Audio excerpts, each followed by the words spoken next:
Hello. Have a seat. Okay, myself Vishakha. And I am Divyanshi. Okay, what's your good name? Myself, Priya Bhaskar. Before we begin, I want to assure that everything we discuss here will remain confidential and you need not to worry. और आप सब कुछ हमसे share कर Priya Bhaskar. आपको डरने की कोई ज़रूरत नहीं है, आप सब कुछ हमसे शेयर कर सकते हैं। अगर आप जितना अच्छे से हमसे शेयर करेंगे हम उतने अच्छे से आपको बता पाएंगे। आप पानी कुछ चाहिए आपको? Okay, shall we start? Okay, तो पहले तो आप कहाँ से हो? मैं पुणे से। Okay, what's your age? 31 years. 31 years. So what is the basic problem you are facing now? Actually, I got married in 2018 with Raghav. 2018 with Raghav Raghav. Starting में सब कुछ अच्छा था, हमारे रिलेशंस वगैरह भी काफ़ी अच्छे थे, सब स्मूथली चल रहा था। लेकिन फिर धीरे धीरे क्या हुआ कि हमें काफ़ी डिफरेंसेस आने लग गया। वो मेरे से थोड़ा दूर होने लग गया। मुझे समझ में आने लगा कि उसको डिटैचमेंट क्यों हो रही है मेरे से। फिर 2024 के बाद तो पहले हम साथ में रह रहे थे। 2024 में जैन में उसने अपार्टमेंट छोड़ के वो अपने पेरेंट्स के साथ लड़के रहे और मैं अपार्टमेंट में अकेली रहने लगी। तो पहले आप शादी के बाद पेरेंट्स के साथ नहीं रहते थे? जब हमने शादी करी थी तो फिर हमें ऐसा था कि आगे वो भी सीए था, मैं भी जॉब करती हूँ एज ए टीचर।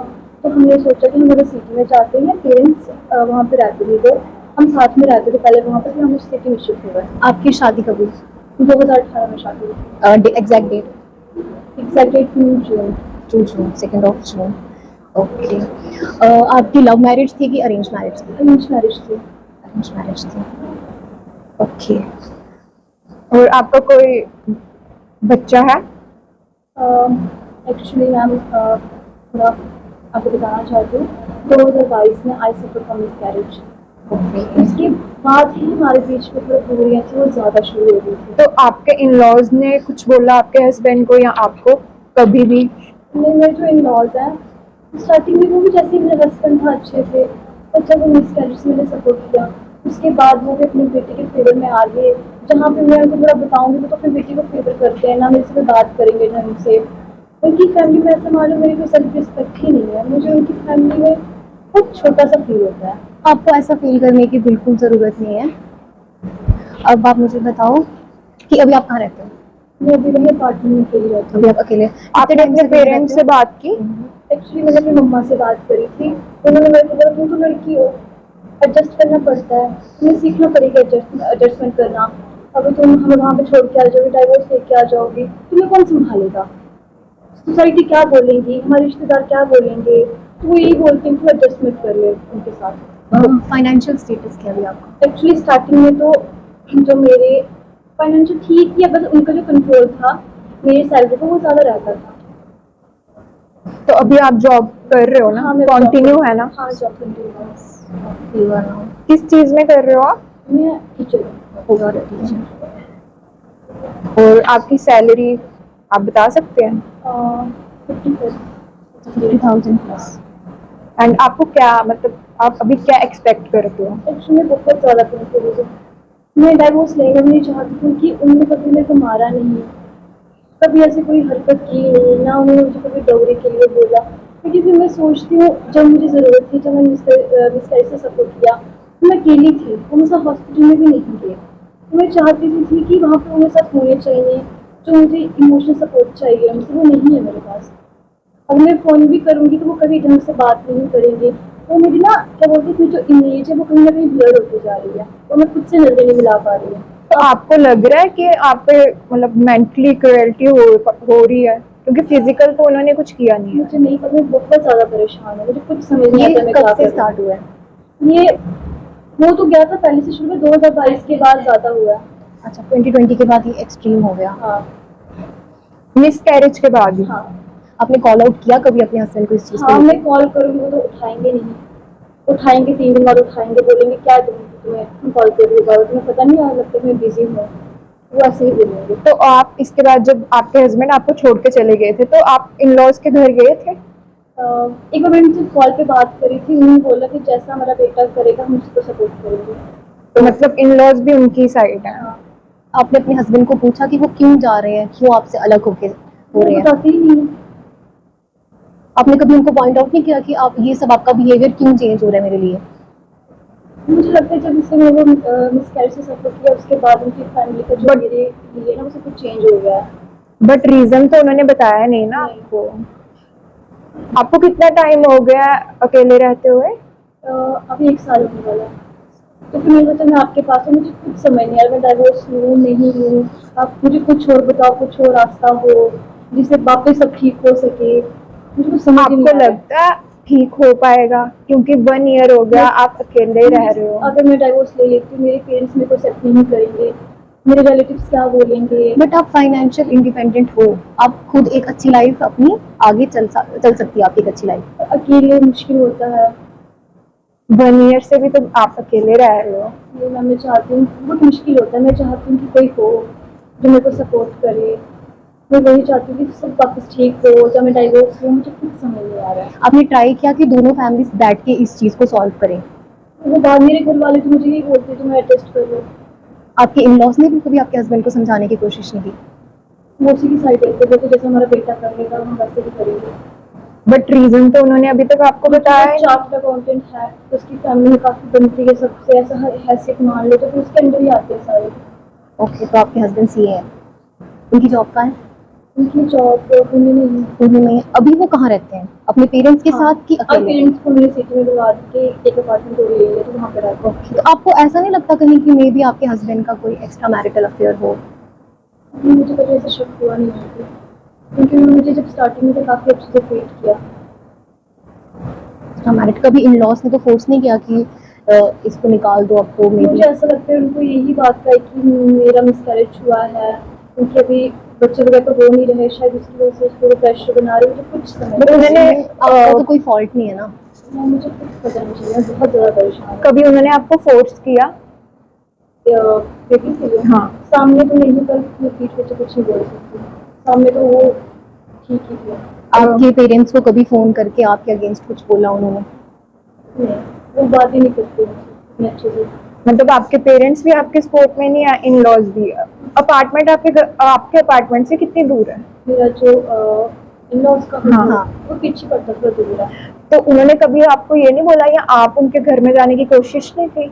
मेरे मम्मा बोलते हैं तू एडजस्ट कर, मैं कैसे जाऊँ ना वहाँ पे, मेरी इज्जत ही नहीं है वहाँ पे।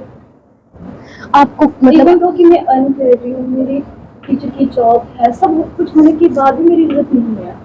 आप मुझे बताओ अब आपको क्या करना है? आपको अपने हस्बैंड के साथ रहना है कि यू वांट डाइवोर्स? मुझे नहीं पता, आप मुझे कुछ बताओ जिससे सब कुछ ठीक भी हो जाए। मे बी समथिंग कुछ तो होगा क्योंकि 1 साल बहुत ज़्यादा टाइम पीरियड है। मैं अगर चाहती हूँ कि हमारे बीच में सब कुछ पहले जैसा हो, मुझे मेरी इज्जत वापस मिले, मुझे वो उससे प्यार वापस मिले। जो मेरी वहाँ उनकी घर पे इमेज ब्लर हो चुकी है मुझे वो इमेज वापस चाहिए और सेल्फ रिस्पेक्ट वापस चाहिए।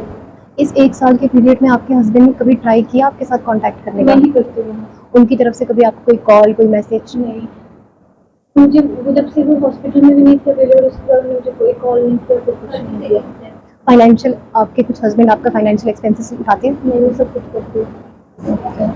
एंड जब मिसकैरेज हुआ था उसी दिन वो चले गए थे या उससे पहले? बाद थोड़ा थोड़े बाद, मिसकैरेज के बाद। ओके, ठीक है, थैंक यू। तो मेन इशू ये है कि उनको उनके साथ ही रहना है। हाँ, तो हम पहले इनको मीडिएशन के लिए बोल सकते हैं, मतलब आउट ऑफ कोर्ट सेटलमेंट में दोनों पार्टीज को बुला के। मैं बोलता हूँ मेडिएशन के लिए बोल सकते हैं। अगर मेडिएशन में इनका हस्बैंड नहीं चाह रहे तो रेस्टिट्यूशन ऑफ कंज्यूगल राइट्स पे एक ऑप्शन है हमारे पास। रेस्टिट्यूशन ऑफ कॉन्जुगल राइट्स है, पहले तो हम मीडिएशन करवा देंगे ना कि मतलब दोनों पार्टीज क्या चाहती है, नेगोशिएशन हो, क्योंकि वो तो चाहती है उनके साथ रहना। और एक टाइप की मेंटल क्रूरटी भी है कि उनके हस्बैंड सिर्फ उनके मिसकैरेज की वजह से उनसे दूर चले हाँ। गए। और फिर एज अ हस्बैंड अभी भी उनकी शादी चल रही है एंड एज अ हस्बैंड उनकी ड्यूटी है कि वो उनके सभी एक्सपेंसेस को लुक आफ्टर करें। एंड इमोशनल सपोर्ट तो हर वाइफ मांगती है हस्बैंड से। एंड मिसकैरेज तो रीजन नहीं होना चाहिए, वो एक और चांस तो ले सकते थे। अगर फिर भी ये चीज़ें नहीं होती हैं तो last option divorce. Judicial separation भी अगर वो चाहते हैं कि थोड़ा टाइम या तो डाइवोर्स। और एक साल अगर उनको लगता है कि मे भी ठीक हो जाए तो जुडिशियल सेपरेशन के लिए हम अप्लाई कर सकते हैं, नहीं तो हम उनको डाइवोर्स का ऑप्शन भी दे सकते हैं कि क्रूरटी के बेसिस या पे तो divorce दे म्यूचुअली सकते कर हैं। लो हाँ। या क्रूरटी के ग्राउंड पे वो भी कर सकते हैं। डाइवोर्स ले सकते हैं वो, ठीक है। इवन इफ मेंटेनेंस भी वो उनको प्रोवाइड करेंगे। बट अगर वो मैम नहीं माने क्रूरटी के बेसिस पे करने को, तो हमें मनाना पड़ेगा उनको म्यूचुअली डिवोर्स। म्यूचुअल भी तो होगा क्योंकि 1 ईयर एक बहुत बड़ा टाइम पीरियड है। अगर उनके हस्बैंड हाँ। ने कभी कांटेक्ट करने की कोशिश नहीं किया है तो फ्यूचर में भी हम नहीं सोच सकते कि उनका हस्बैंड ट्राई करेगा। अगर 1 ईयर तक इमोशनल सपोर्ट नहीं दिया उन्होंने, तो हम उनको बोल सकते हैं कि आप जुडिशियल सेपरेशन के लिए अप्लाई कर दो, 1 साल पहले time period मिल पहले जाएगा। हम मीडिएशन करवाएंगे, उस पार्टी का भी सुनेंगे, रीजंस पूछेंगे कि क्या रीजंस है, उनसे भी पूछेंगे। अगर तब हो गया तो ठीक है, नहीं तो बाद में हम नेक्स्ट स्टेप लेंगे।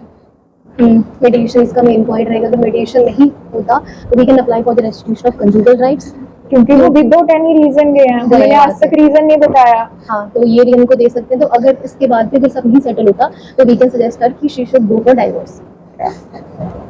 सेक्शन 13 में डिवोर्स एंड 9 में restitution of conjugal section rights. 13 clause 1 आइए, हाँ, she can go for cruelty अगर शी वांट डाइवोर्स। और judicial separation 10। Restitution of conjugal right section 9, maintenance she can get and apart from that restitution of cruelty expenses maintenance का है medication. इसमें हम एक point डाल सकते हैं, मेंटल हैरेसमेंट का भी डाल सकते हैं। लो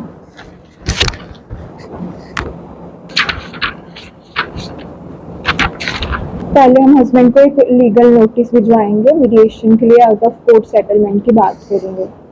अगर उन्होंने रिप्लाई दिया तो ठीक है, अगर वो चाहते हैं तो करवा लेंगे, नहीं तो फिर नेक्स्ट स्टेप हम कोर्ट को अप्रोच करेंगे रेस्टिट्यूशन ऑफ कंजुगल राइट्स के लिए। तो यही पॉइंट हम आपको मेन बताएंगे। पहले तो मीडिएशन करेंगे। हाँ, सबसे पहला ऑप्शन हम उनको ये बताते हैं, सबसे पहला ऑप्शन है उनको मेडिएशन का देते हैं। वो जो आपने हमें बताया तो उसके हिसाब से हमें पहले लगता है कि आउट ऑफ कोर्ट सेटलमेंट की हम कोशिश करेंगे, जहाँ पे मीडिएशन में हम दोनों पार्टीज को बुलाएंगे, जहाँ पे पता चल जाएगा कि उनके क्या रीजंस हैं। तो आप चाहते हैं मीडिएशन के लिए? इसमें क्या क्या होगा? इसमें हमें पहले उनको एक नोटिस भेजना पड़ेगा, लीगल नोटिस।